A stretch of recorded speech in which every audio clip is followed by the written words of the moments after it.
Hello, and welcome back to today's episode of the Be Kind, Save Lives podcast episode. I'm your founder, Jalen, and we are so excited to be back with you on a very touchy subject. Before we get started, I want to share some statistics that I feel are very important to share with before we start this episode. First, more than 400,000 people each year take their lives every year.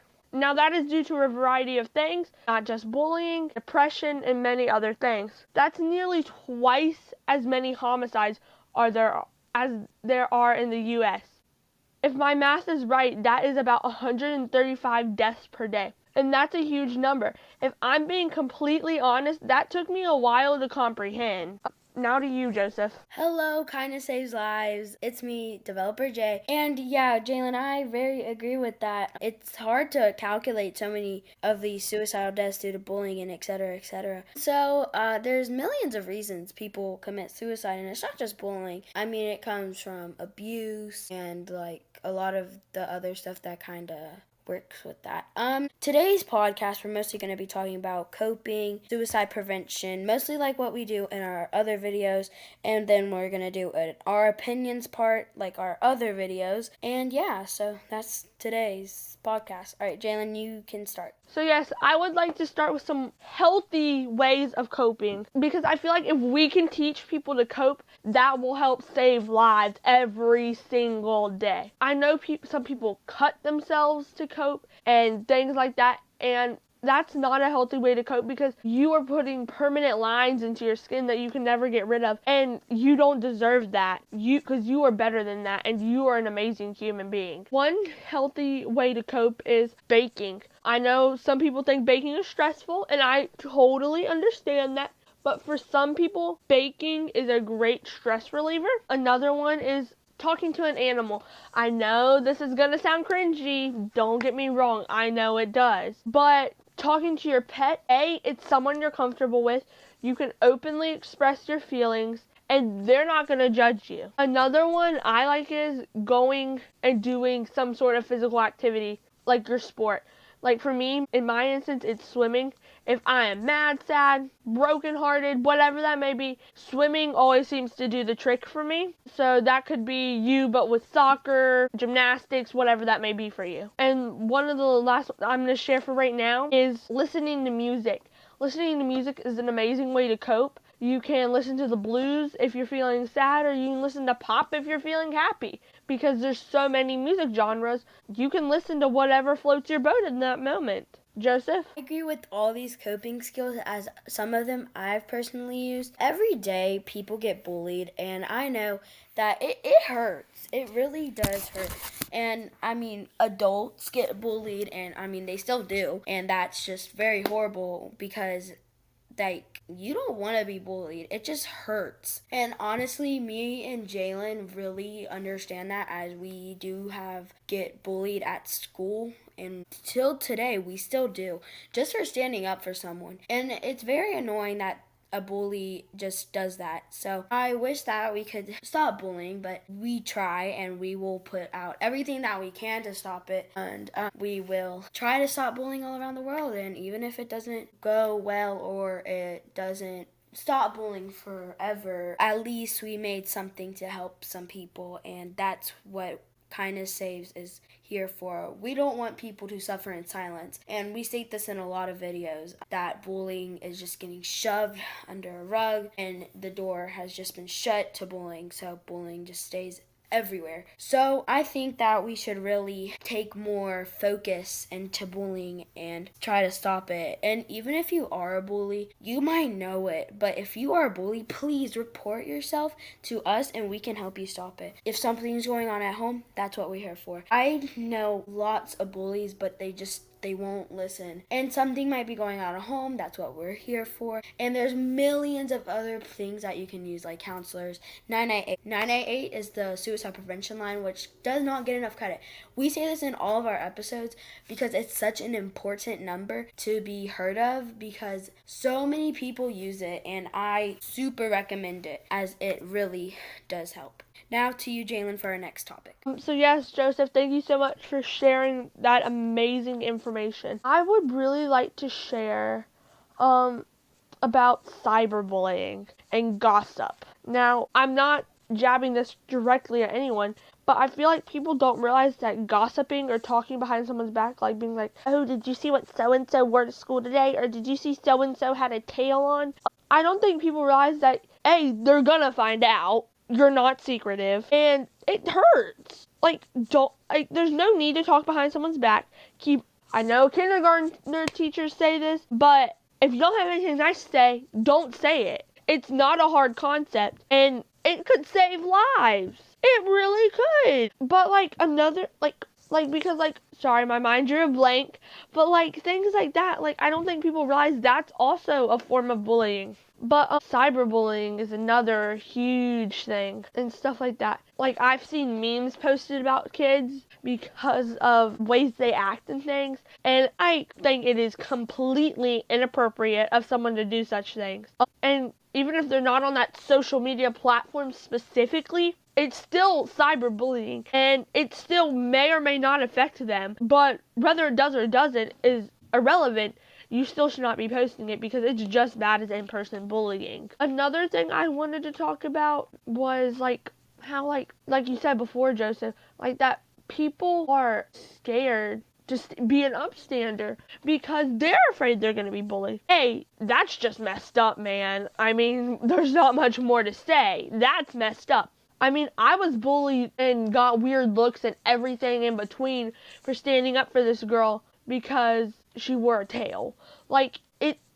It's not okay. Because A, it's more than likely the person who was already bullying the victim or the target, and then the upstanders being bullied. And now if you're like me, you probably just brush it off and say, whatever, I don't care. But that does really, eventually, it does take a toll on your mental health. And that's something people don't realize.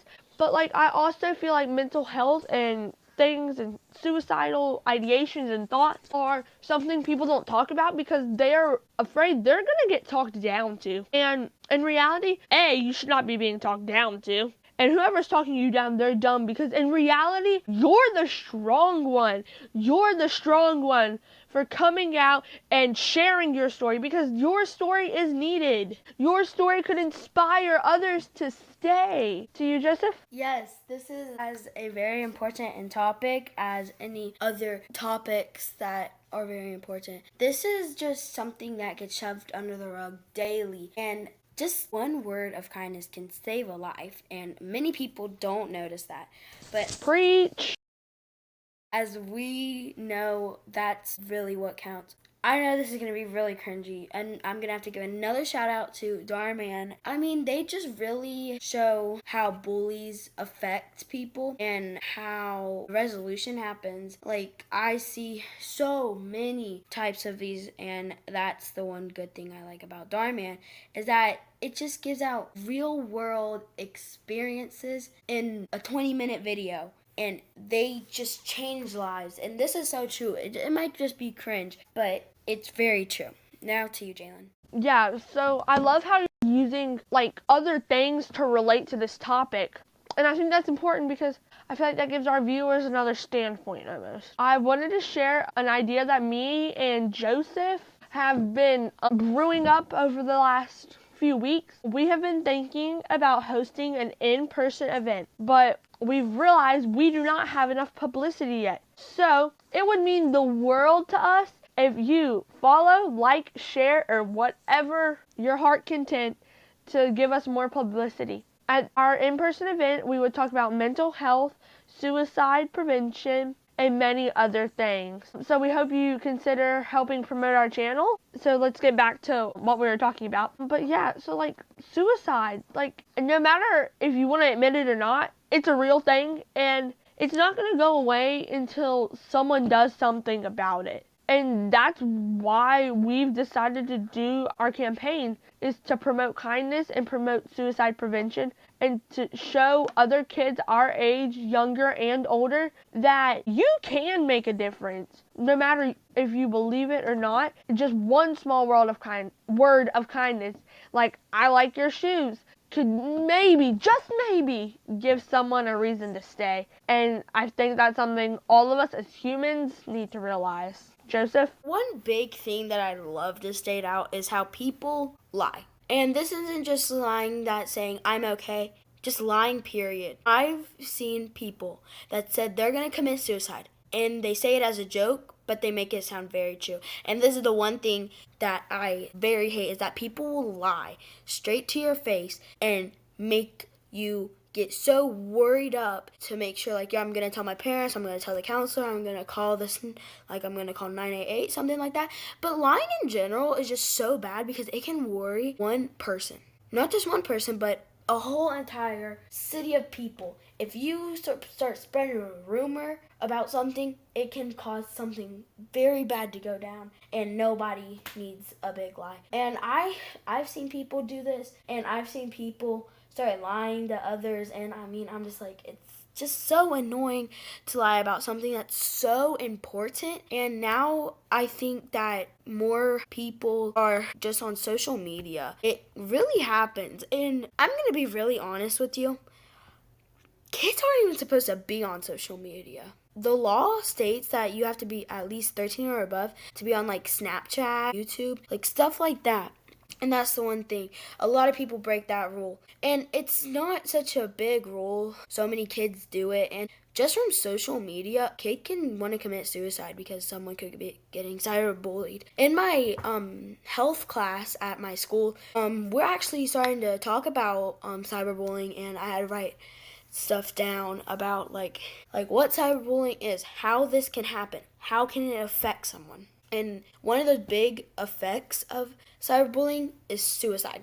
Not just suicide in general, but just suicide. And I mean, this can include spreading rumors about someone that can help with committing suicide, because it makes the chance of committing suicide just go up and up and up. And it's not just spreading rumors, it's spilling secrets. A big thing is like just spilling secrets. Like, it's a secret that you need to keep. It might just be such an important secret, and you're just going to spoil it, which just kind of ruins the point of it being a secret. And if it's a really bad secret and you have to tell someone, then like go ahead. If you need to tell someone, like a trusted adult, go ahead, because it might just be that important. Now, if you're posting stuff about them, then it just makes it even worse, because it's kind of like spreading rumors online and stuff. But that chance of suicide just goes up with a lot of stuff that you do. So, yeah. And suicide nowadays is just, it happens way more. So sometimes I'll see like I'm going on to Google to search something up, and it'll say, this kid committed suicide due to bullying. And I'm like, another one? Oh my gosh, so many happen. And it just hurts, not just the family, but everybody around it. And when that bully knows that, oh crap, I just made someone commit suicide, it stays with them forever. And that's just horrible. Another big reason people commit suicide due to bullying is drama between the bully or someone that you know and you. And trust me, this happens a lot at our school, and it gets fixed a little bit. And I'm so glad that we have good counselors. They do take concern. We actually at our school have a suicide prevention club, so we will definitely probably be joining that possibly. So definitely a choice if your school has that and you want to help out. I know that not everything always go well in life, and so it's just nice to know that if you're doing okay or not okay. One more thing before I head over to Jalen, sorry for being so long, is mental health. Your mental health depends on how you act and what you say. So if you're having a bad mental health day, which happens to people a lot due to like not getting enough sleep, not like getting yelled at, like abuse and stuff like that, it really takes down that mental health. It really takes that toll down. So you can keep it up by like reporting stuff, what's going on at home, like just a lot of stuff like that. And definitely we will be putting out a newspaper online for mental health pretty soon. It'll say like a different day because that's when I made it. But yeah, now Jalen, I know I've been long, so it's your turn. Yes, so as you were saying, mental health and social media is a big thing, and saying that people want to kill themselves. I can guarantee you, I probably just about every day see some sort of video, whether it's from someone I know or some complete stranger on the internet, about goodbye, this is my last TikTok or something of that nature. And so I like to do a lot of commenting on those videos, telling them to stay. I reach out, we do outreach, we talk to them, we tell them that they need to stay, that they are worthy, that they are so loved. But what I've had to realize, as Joseph said, when people post that someone's died and how it can affect the whole community, that seeing all these videos can take a toll on my mental health too. I mean, there's just some nights I've commented on about 50 videos, it feels like, and I just want to sit there and cry because I feel so bad for these people, but don't know what more I can do than DM them on TikTok or DM them on Instagram or message them on Facebook. And it's sad, but another thing like you have to do is try to assess rather, like, is this like an attention seeking problem or is this really going to happen? But that's something you do not always know. And you have to make the call, rather you reach out and like they say they're fine and you did your best to try to tell them like that they're okay and like stuff like that. And but like then there's like those, like if you don't reach out, you would feel awful that you didn't reach out and they killed themselves. And that's what I've had to realize, is that if I don't reach out, especially if it's someone I know, if I don't reach out and then the next day they don't come back to school or they don't come back to practice and it hits the media that they've killed themselves, I would feel awful and I would carry that in my heart for the rest of my life, that it was my fault. So I think we're going to close out. So thank you so much for watching the Be Kind, Save Lives podcast. We are so thankful that you decided to join us today. Please remember that we would love if you would boost, share, comment, like, or anything of that nature on our videos so we can eventually have enough publicity to do an in-person event. This is your founder, Jalen, signing out. And this is developer Joseph, also signing out. We will see you in our next video. Have a great day.